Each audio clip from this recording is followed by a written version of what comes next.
Dear student, brilliance academy में आप सभी का स्वागत है।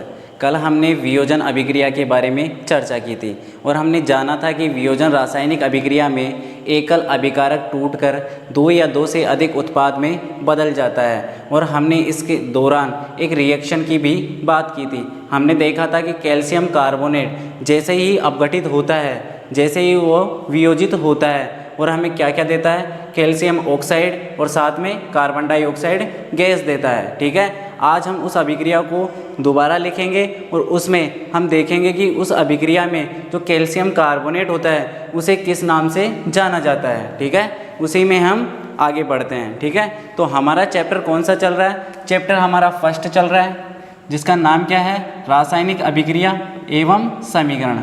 अध्याय कौन सा है? फर्स्ट। चैप्टर का नाम क्या है? रासायनिक अभिक्रिया, रासायनिक अभिक्रिया एवं समीकरण। क्या नाम है चैप्टर का हमारा? रासायनिक अभिक्रिया एवं समीकरण। कल हमने बात की थी वियोजन रासायनिक अभिक्रिया की। क्या नाम था? वियोजन रासायनिक अभिक्रिया। वियोजन रासायनिक अभिक्रिया, जिसे और किस नाम से जानते हैं हम? इसको ही हम अपघटन के नाम से भी जानते हैं, यानी कि अपघटन अभिक्रिया। अगर हम इस अभिक्रिया की बात करें तो इस अभिक्रिया में हमने देखा था, एक रिएक्शन देखी थी।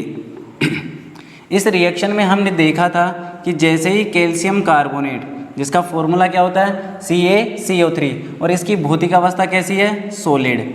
ठीक है, और इसका दूसरा नाम क्या है? संगमरमर। क्या नाम है इसका? संगमरमर। और इसी को हम क्या कहते हैं? और चूना पत्थर। ठीक है, चूना पत्थर। और केमिस्ट्री में इसका नाम क्या है? Calcium carbonate. क्या नाम है इसका? Calcium carbonate. यानी कि हम इसको इन तीनों में से किसी भी नाम से बुला सकते हैं। ठीक है, कैल्शियम कार्बोनेट, संगमरमर, चूना पत्थर, ये सभी इसी के नाम हैं। ठीक है, जैसे ही हमने कैल्शियम कार्बोनेट का वियोजन किया, वियोजन किसकी उपस्थिति में होगा? ऊष्मा की उपस्थिति में। अर्थात ये जो कैल्शियम कार्बोनेट है जैसे ही ऊष्मा ग्रहण करेगा और ये दो उत्पादों में टूट जाएगा। कौन कौन से उत्पाद है हमारे पास में? कैल्शियम ऑक्साइड, जिसकी भौतिक अवस्था कैसी होगी? सॉलिड होगी। ठीक है, भौतिक अवस्था कैसी होगी? सॉलिड। और साथ में हमें क्या मिलेगी? Carbon dioxide gas. अगर ये गैस है तो कहाँ चली जाएगी? वायुमंडल में। अवस्था कैसी है इसकी? गैस। हमने कल देखा था कि जो कैल्शियम ऑक्साइड है इसे हम क्या कहते हैं? बिना बुझा चूना। बिना बुझा चूना। ठीक है, जैसे ही हम बिना बुझे चूने के ऊपर पानी डालेंगे तो क्या मिलेगा हमें? बुझा हुआ चूना। लेकिन वो कौन सी रासायनिक अभिक्रिया थी? संयोजन रासायनिक अभिक्रिया। हम यहाँ पे कौन सी अभिक्रिया की बात कर रहे हैं? वियोजन रासायनिक अभिक्रिया। इसमें कैल्शियम कार्बोनेट टूटकर क्या बनाता है? कैल्शियम ऑक्साइड और कार्बन डाइऑक्साइड। ठीक है, तो हमने देखा कि एकल अभिकारक टूटकर दो या दो से अधिक उत्पाद बना रहा है। कौन सी अभिक्रिया कहलाएगी? वियोजन रासायनिक अभिक्रिया या फिर अपघटन अभिक्रिया। ठीक है बच्चों, तो आप इसे नोट कर लीजिए, फिर हम आगे बढ़ते हैं और हम देखेंगे कि वियोजन रासायनिक अभिक्रिया भी 3 प्रकार की होती है। अर्थात किसी भी अभिकारक का विघटन 3 प्रकार से हो सकता है। प्रकाश की उपस्थिति में हो सकता है, ऊष्मा की उपस्थिति में हो सकता है, और साथ ही साथ किसकी उपस्थिति में हो सकता है? विद्युत की उपस्थिति में। ठीक है, अब हम आगे वियोजन अभिक्रिया के इन तीनों प्रकार के बारे में पढ़ेंगे। इससे पहले आप इस अभिक्रिया को नोट कर लीजिए। ठीक है,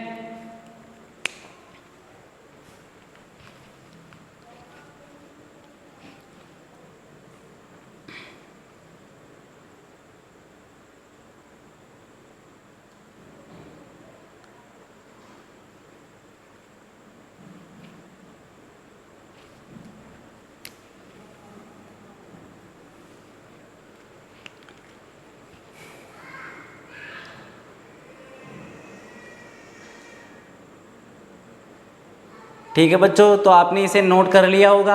अब हम जानेंगे कि वियोजन रासायनिक अभिक्रिया को कितने प्रकार में बांटा गया है। ठीक है बच्चों, अब हम जानेंगे कि वियोजन रासायनिक अभिक्रिया के कितने प्रकार हैं। तो वियोजन रासायनिक अभिक्रिया, इसके कितने प्रकार हैं? अभिक्रिया के प्रकार।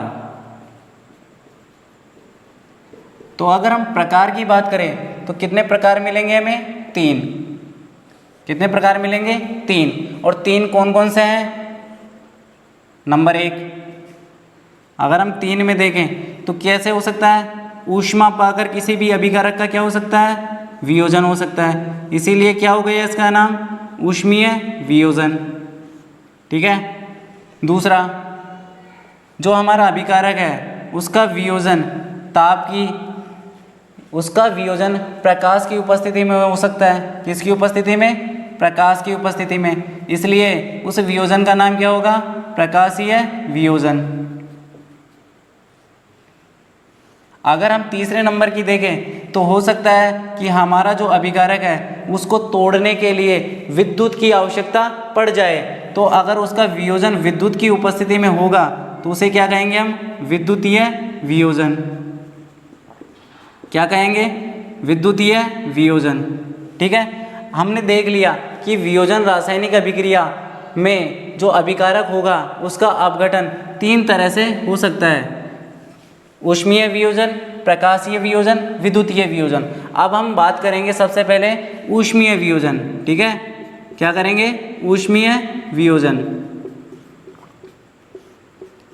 ऊष्मीय वियोजन, जैसे कि इसके नाम से ही स्पष्ट हो रहा है कि इसमें जो अभिकारक होगा उसका वियोजन किसकी उपस्थिति में होगा? ऊष्मा की उपस्थिति में। अतः हम लिख सकते हैं कि इस अभिक्रिया में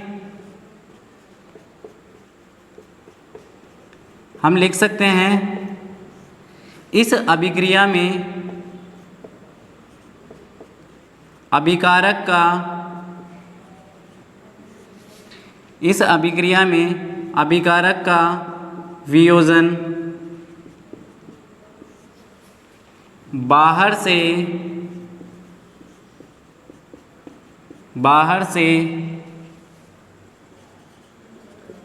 ऊष्मा देकर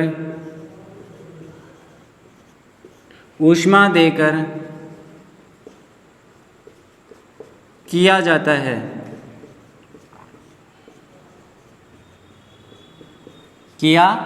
है। अर्थात क्या लिखा हमने? इस अभिक्रिया में अभिकारक का वियोजन बाहर से ऊष्मा देकर किया जाता है। ठीक है, जो हमारे पास में अभिकारक होगा उसका वियोजन करने के लिए हमें बाहर से क्या देनी पड़ेगी? ऊष्मा। जैसे कि हम एक एग्जाम्पल के द्वारा समझ सकते हैं। ठीक है, हमने क्या देखा था? वियोजन अभिक्रिया में कैल्शियम कार्बोनेट था हमारे पास में। क्या था? Calcium carbonate. इसकी भौतिक अवस्था सॉलिड। जैसे ही कैल्शियम कार्बोनेट को हमने बाहर से क्या दिया था? ऊष्मा। जैसे ही कैल्शियम कार्बोनेट को बाहर से ऊष्मा दी जाती है, ये किस में टूट जाता है? कैल्शियम ऑक्साइड में और कार्बन डाइऑक्साइड गैस में। ठीक है, ये हमारी गैस है और ये कैसा है? सॉलिड। इसको हमने क्या कहा था? बिना बुझा चूना।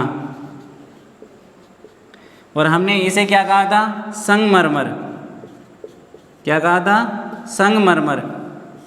तो हम इस रासायनिक अभिक्रिया में देख सकते हैं कि जैसे ही कैल्शियम कार्बोनेट को ऊष्मा दी जाती है, ये ऊष्मा कहाँ से दी जाएगी? बाहर से दी जाएगी हमारे द्वारा। जैसे ही कैल्शियम कार्बोनेट को ऊष्मा दी जाती है बाहर से, ये किस में टूट जाता है? कैल्शियम ऑक्साइड, जिसे बिना बुझा चूना कहते हैं, और कार्बन डाइऑक्साइड गैस में। एकल अभिकारक 2 उत्पाद में टूट जाता है। नाम क्या होगा इसका? वियोजन अभिक्रिया। लेकिन किसकी उपस्थिति में है? ऊष्मा की उपस्थिति में। इसलिए नाम क्या हो गया? ऊष्मीय वियोजन। तो बच्चों इसे नोट कीजिए, फिर हम बात करेंगे प्रकाशीय वियोजन की।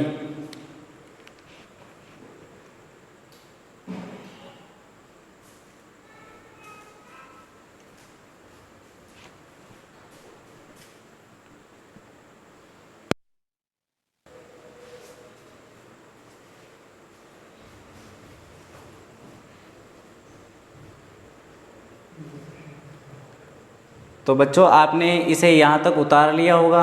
अब हम आगे बढ़ते हैं, ठीक है। अब बात करेंगे हम प्रकाशीय वियोजन की, ठीक है। किसकी बात करेंगे? प्रकाशीय वियोजन की। जैसे कि इसके नाम से ही स्पष्ट हो रहा है कि इसमें जो अभिकारक होगा उसका अपघटन किसकी उपस्थिति में होगा? प्रकाश की उपस्थिति में। किसकी उपस्थिति में होगा? प्रकाश की उपस्थिति में, ठीक है। तो हमारा दूसरा पॉइंट क्या होगा? प्रकाशीय वियोजन। प्रकाशीय वियोजन।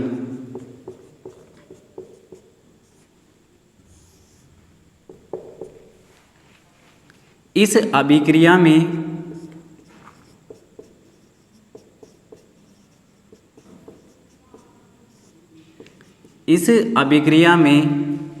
अभिकारक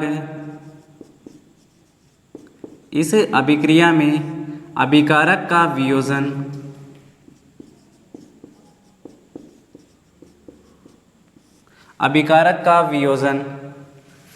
प्रकाश की उपस्थिति में होता है। प्रकाश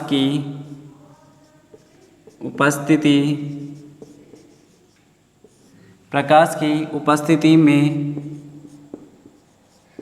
होता है।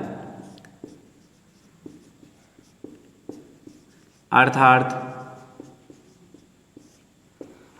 अगर हम इसमें बात करें तो इसमें जो अभिकारक होगा हमारा, उसका विभाजन यानी कि वियोजन किसकी उपस्थिति में होगा? प्रकाश की उपस्थिति में। जैसे ही अगर अभिकारक को सूर्य का प्रकाश मिल गया तो वो क्या हो जाएगा? टूट जाएगा। अर्थात अगर हम रिएक्शन की बात करें, ठीक है, अगर हम रिएक्शन की बात करें तो देखते हैं रिएक्शन में AgCl2, ठीक है। जैसे ही AgCl2, जैसे ही सिल्वर क्लोराइड AgCl, जैसे ही AgCl, इसको सूर्य का प्रकाश मिलता है। क्या मिलता है? सूर्य का प्रकाश। जैसे ही AgCl को, जिसे हम क्या कहते हैं? Silver chloride.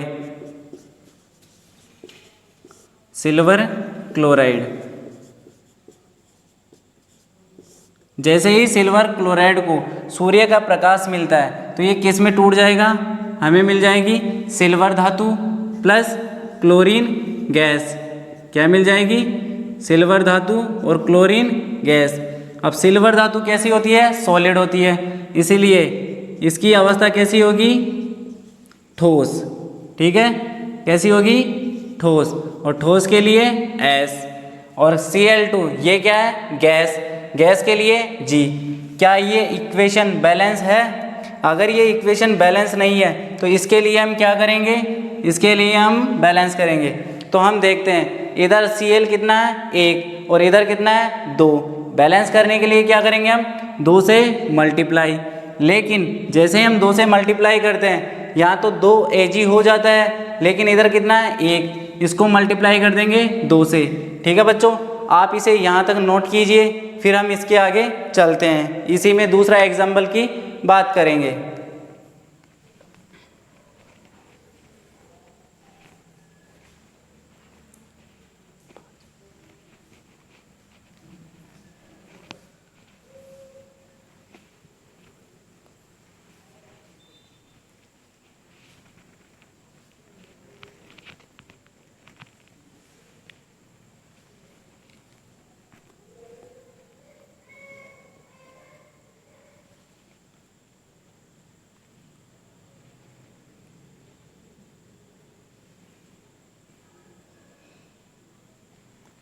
अगर यहाँ तक आपको कोई भी दिक्कत है, कोई भी समस्या आती है, तो आप हमें कमेंट करके बता सकते हैं, ठीक है। क्या कर सकते हैं आप? कमेंट कर सकते हैं, और अपनी समस्या का समाधान आप कमेंट के जरिए पा सकते हैं। तो बच्चों आपने इसे यहाँ तक उतार लिया होगा। अब हम आगे बढ़ते हैं।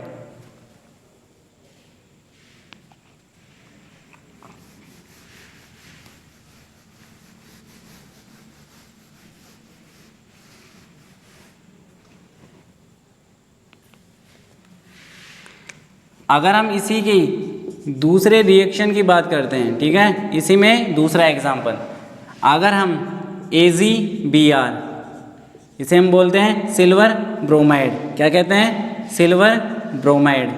जैसे ही सिल्वर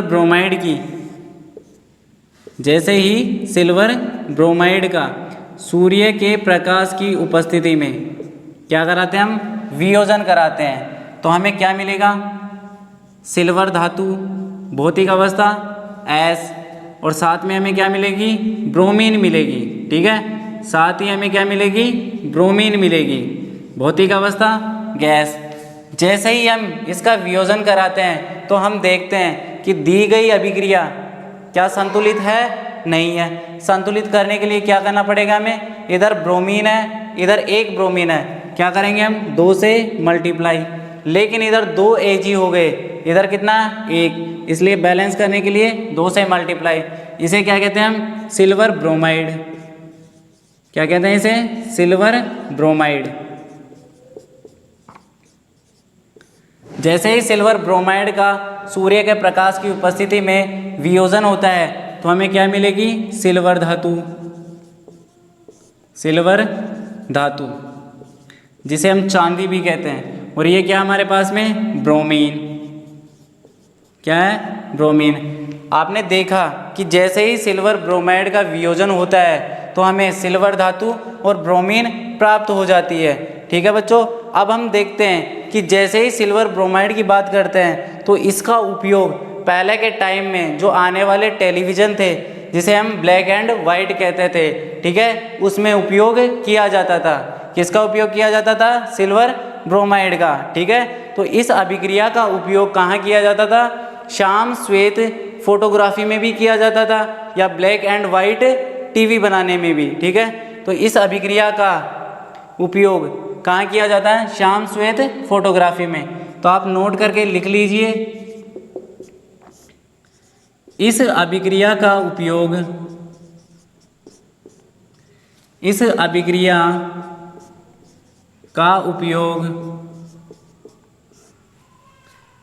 श्याम श्वेत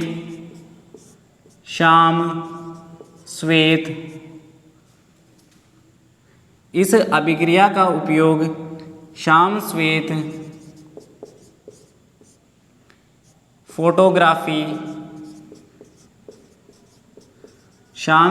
फोटोग्राफी में किया जाता है। श्याम श्वेत फोटोग्राफी, पहले के टाइम में जो फोटो आती थी वो कैसी आती थी? सफ़ेद और काली, केवल सफ़ेद और काली, रंगीन नहीं आती थी। ठीक है, तो उसी में इस अभिक्रिया का उपयोग किया जाता था। तो बच्चों आप इसको नोट कर लीजिए, फिर हम आगे बढ़ते हैं विद्युतीय वियोजन में। ठीक है, आगे समझाएंगे विद्युतीय वियोजन, इसे नोट कीजिए।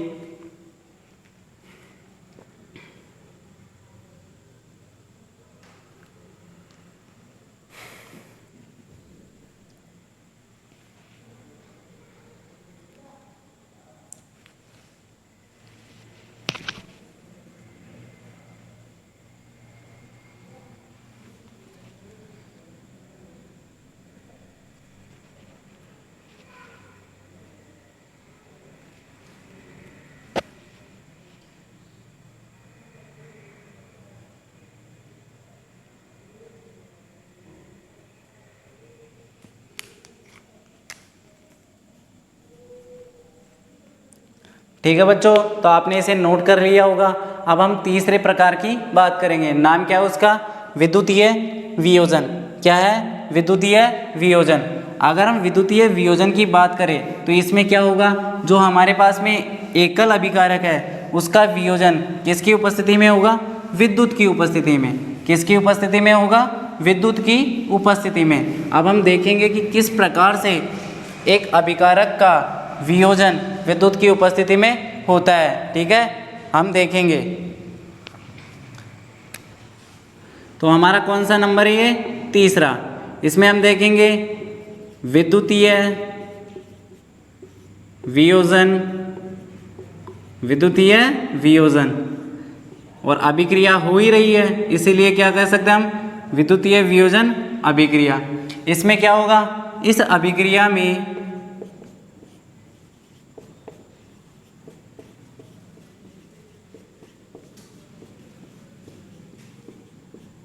इस अभिक्रिया में अभिकारक का वियोजन इस अभिक्रिया में अभिकारक का वियोजन किसकी उपस्थिति में होगा? विद्युत की में। इस अभिक्रिया में अभिकारक का वियोजन विद्युत के माध्यम से किया जाता है या फिर होता है, किया जाता है, अर्थात विद्युत के माध्यम से किया जाता है। अर्थात अगर हम रिएक्शन की बात करें, ठीक है, अगर हम रिएक्शन की बात करें तो देखिए, सबसे पहले तो हमें कोई अभिक्रिया है, उसमें उपस्थित हमारे पास में एक अभिकारक होगा। उस अभिकारक को हमें तोड़ने के लिए किसका उपयोग करना पड़ेगा? विद्युत का। जैसे ही हम किसी अभिकारक का अपघटन या फिर वियोजन विद्युत के माध्यम से करेंगे तो उसे क्या कहेंगे हम? विद्युत वियोजन। क्या कहेंगे? विद्युत वियोजन। अब हम एक रिएक्शन की बात करते हैं, जैसे कि जल का विद्युतीय वियोजन। किसका करेंगे हम? जल का विद्युतीय वियोजन। किसका कर रहे हैं हम? जल का विद्युतीय वियोजन। अब जल का कर रहे हैं तो इसका मतलब क्या है? हमारे पास में क्या होगा? जल होगा, ठीक है। क्या कर रहे हैं हम? जल का विद्युतीय वियोजन। तो जल के लिए क्या होता है फॉर्मूला? H2O। इसकी भौतिक अवस्था कैसी है? लिक्विड। जैसे ही हम जल का अपघटन करेंगे किसकी उपस्थिति में? विद्युत की उपस्थिति में। विद्युत, जैसे ही विद्युत की उपस्थिति में इसका अपघटन करेंगे तो हमें क्या मिलेगी? हाइड्रोजन गैस, ठीक है। क्या मिलेगी? Hydrogen gas. और साथ में क्या मिलेगी हमें? Oxygen gas. Oxygen gas. अब इनकी भौतिक अवस्था देखें तो ये भी गैस है और ये भी गैस है और ये हमारे पास में लिक्विड है। क्या दी गई इक्वेशन बैलेंस है? क्या दी गई इक्वेशन बैलेंस है? अगर बैलेंस नहीं है तो इसे किस प्रकार से हम बैलेंस कर सकते हैं? तो देखिए, इधर हाइड्रोजन परमाणुओं की संख्या कितनी है? 2 है और इधर कितनी है? 2 है। इसका मतलब हाइड्रोजन तो बैलेंस है, लेकिन इधर ऑक्सीजन कितना है? 1 है। इधर कितना है? 2 है। अब इसे कैसे करें? अगर मैं इसे 2 से मल्टीप्लाई करता हूँ तो यहाँ पे हाइड्रोजन की संख्या 4 हो जाएगी और यहाँ 2 रह जाएगी। फिर मुझे इसे 2 से गुणा करना पड़ेगा। जैसे ही 2 से गुणा करूँगा तो क्या हो जाएगी? बैलेंस हो जाएगी। 2 का मल्टीप्लाई करेंगे, 2 दूना 4 हो जाएगा इधर हाइड्रोजन, और इधर 2 से गुणा करने पर 4 हो जाएगा, और इधर 2 ऑक्सीजन हो जाएंगे और इधर 2 ऑक्सीजन परमाणु। बैलेंस करने के लिए देखो, जैसे ही 2 से मल्टीप्लाई करेंगे, ठीक है, इधर कितने हाइड्रोजन हुए? 2 गुणा 2 4 हो गए, ऑक्सीजन 2। इधर कितने हैं? 2 हाइड्रोजन परमाणु। इधर ऑक्सीजन कितने हैं? 2। बैलेंस करने के लिए मैंने 2 से मल्टीप्लाई किया। अब देखो, दी गई इक्वेशन क्या बैलेंस है? तो हम देखते हैं, यहाँ हाइड्रोजन परमाणु की संख्या है 4 और ऑक्सीजन परमाणु की संख्या हो गई 2। इधर हाइड्रोजन परमाणु की संख्या है 4, ऑक्सीजन परमाणु की संख्या है 2। इसका मतलब दी गई इक्वेशन क्या है? बैलेंस है, ठीक है। तो हमने देखा जल का विद्युतीय वियोजन। तो बच्चों, आप इस अभिक्रिया को भी नोट कर लीजिए, फिर हम आगे बढ़ते हैं।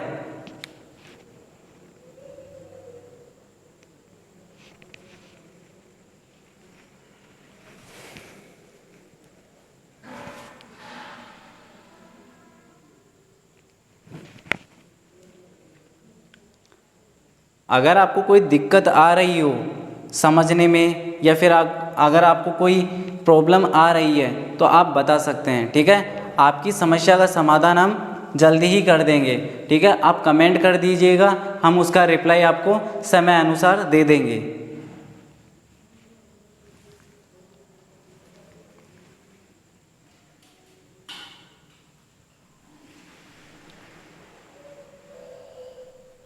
तो आपने इसे नोट कर लिया होगा, मुझे आशा है।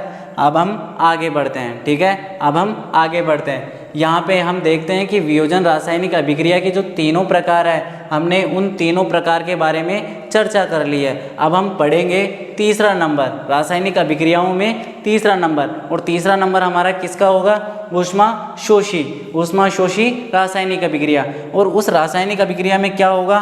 किसी भी अभिकारक का जो वियोजन है वो किसकी उपस्थिति में होगा? ऊष्मा की उपस्थिति में। ठीक है, तो अब हम आगे बढ़ते हैं। ऊष्माशोषी अभिक्रिया,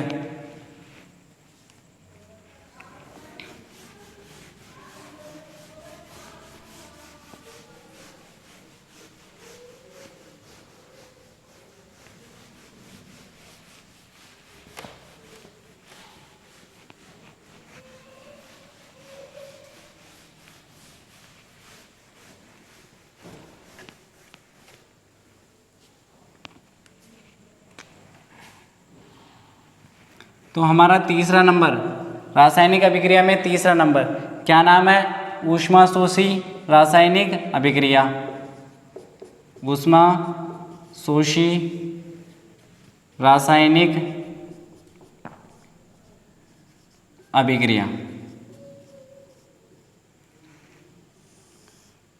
ठीक है, इस अभिक्रिया की अगर हम बात करें तो इसमें हम नाम से भी पता लगा सकते हैं कि ऐसी रासायनिक अभिक्रिया जिसको संपन्न कराने के लिए हमें बाहर से ऊष्मा देनी पड़ती है, अर्थात वह रासायनिक अभिक्रिया करने के दौरान क्या करती है? ऊष्मा का अवशोषण करती है। ठीक है, ऊष्मा का अवशोषण करती है, तो उस रासायनिक अभिक्रिया को हम क्या कहेंगे? ऊष्माशोषी रासायनिक अभिक्रिया। ठीक है, तो हम इसमें लिख सकते हैं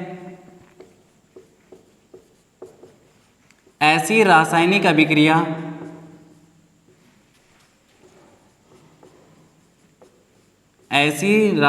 अभिक्रिया जो संपन्न होने के दौरान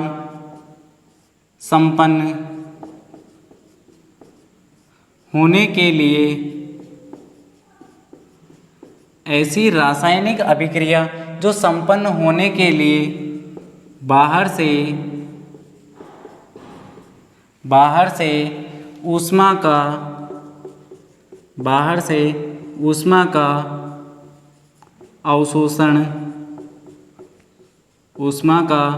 अवशोषण करती है।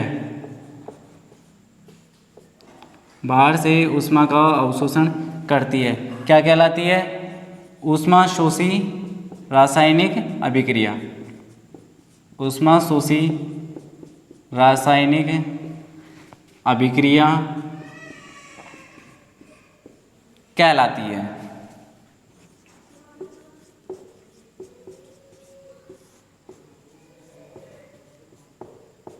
अर्थात ऐसी रासायनिक अभिक्रिया जो संपन्न होने के लिए बाहर से क्या करेगी? ऊष्मा का अवशोषण करेगी, क्या कहलाएगी? ऊष्माशोषी रासायनिक अभिक्रिया।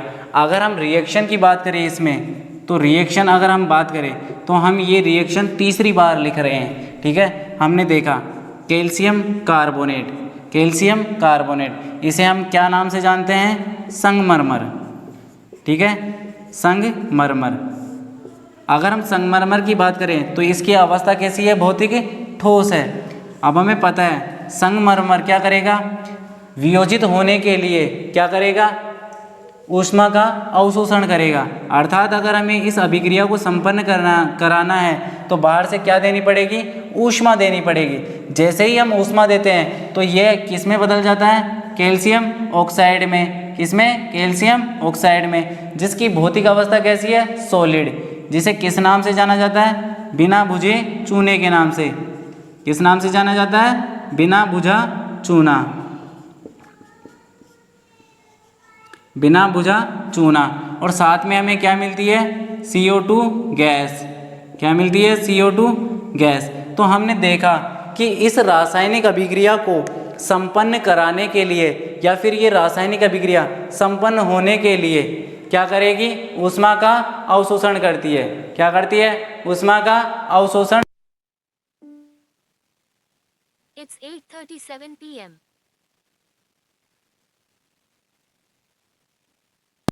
तो हमने देखा इस अभिक्रिया को संपन्न करने के लिए क्या करेंगे? हम बाहर से ऊष्मा देते हैं। ठीक है बच्चों, आप इस अभिक्रिया को नोट कर लीजिए, फिर हम इससे आगे कल करते हैं। ठीक है, आज के लेक्चर में हम यहीं तक रखते हैं। इसके आगे के लिए आप हमारे चैनल को सब्सक्राइब कर लीजिए ताकि आपको टाइम के अनुसार हमारे लेक्चरर मिलते रहें। ठीक है, आज के लिए इतना ही। धन्यवाद। राधे राधे।